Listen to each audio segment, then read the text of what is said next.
La 5e génération d'A6 se place dans la gamme des berlines Audi entre la 4 et la 8. Il s'agit d'une routière, c'est-à-dire qui va en face des Mercedes classe E ou BMW série 5, et chez les Françaises, en face de rien du tout pour l'instant. La gamme de motorisation de cette routière comporte bien sûr des V6, statut oblige, mais commence aussi avec des 4 cylindres, en essence comme en diesel. Le plus petit moteur diesel, c'est le 35 TDI, qui est un 4 cylindres 2 litres de 163 chevaux. Notre version est aussi un 4 cylindres, c'est une 40 TDI qui fait 204 chevaux. Ce sont des versions qui sont disponibles en 2 ou 4 roues motrices, alors que les V6 sont obligatoirement associés aux 4 roues motrices. Autre différence, les V6 sont associés à des boîtes automatiques à convertisseurs, les Tiptronic, alors que les 4 cylindres sont associés à des boîtes double embrayage, S-Tronic.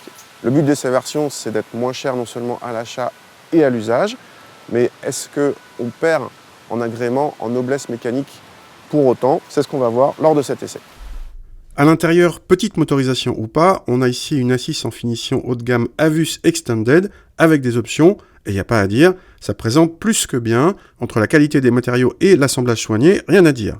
En plus, le côté high-tech est évident avec le double écran central tactile, celui du haut pour le multimédia, celui du bas pour la clim et quelques autres réglages, les deux étant pourvus d'un retour haptique réglable en intensité. Ils accompagnent évidemment le Virtual Cockpit de série sur cette version, de même que l'affichage tête haute, ce qui fait quand même un total de 4 afficheurs. À l'arrière, l'habitabilité est généreuse, heureusement, vu le gabarit, et voisine de celle des classes E ou série 5, mais une Volvo S90 en offre plus pour les passagers arrière. Pour le coffre, cette A6 est l'une des meilleures élèves de la catégorie en volume utile, même si une Skoda superbe propose encore bien plus. Au volant de cette A6 40 TDI, donc qui est un 4 cylindres, ici avec 2 roues motrices à l'avant, par rapport à une V6 TDI, une 45 TDI, il y a du bon et du moins bon. Le bon, c'est les consommations, on va y venir après. Il y a aussi beaucoup moins de poids.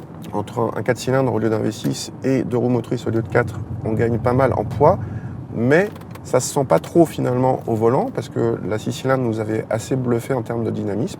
Et c'est là, il n'y a quasiment aucun gain en la matière. Pareil en confort, on sent pas beaucoup de différence. Autre bon point par contre, un vrai bon point là, c'est la boîte S-Tronic, 7 rapports, avec des passages de rapport plus rapides. C'est plus véloce que la Tiptronic.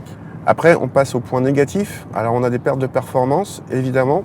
Bien sûr, c'est largement suffisant au quotidien, mais dans ce genre de véhicule, on attend de l'agrément mécanique. Or, il y en a quand même nettement moins que sur le V6, que ce soit pour les performances donc, mais aussi pour le velouté, les reprises, la sonorité.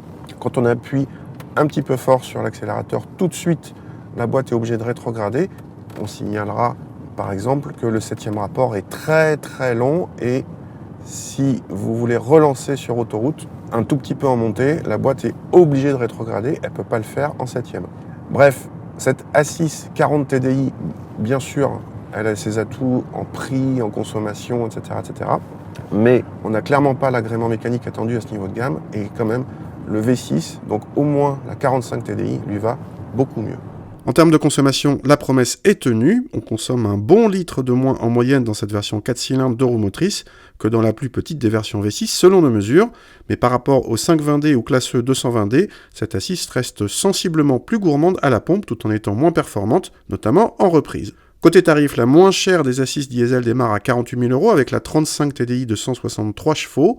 La 40 TDI monte déjà à 51 000 € en 2 roues motrices et finition d'entrée de gamme. Notre modèle d'essai en finition haut de gamme dépasse les 70 000 €. Il y en a donc pour presque 19 000 € d'équipement. On vous conseille pour moins cher une 45 TDI avec un V6 de 231 chevaux, un peu moins bien équipé, certes moins sobre, mais beaucoup plus agréable à conduire.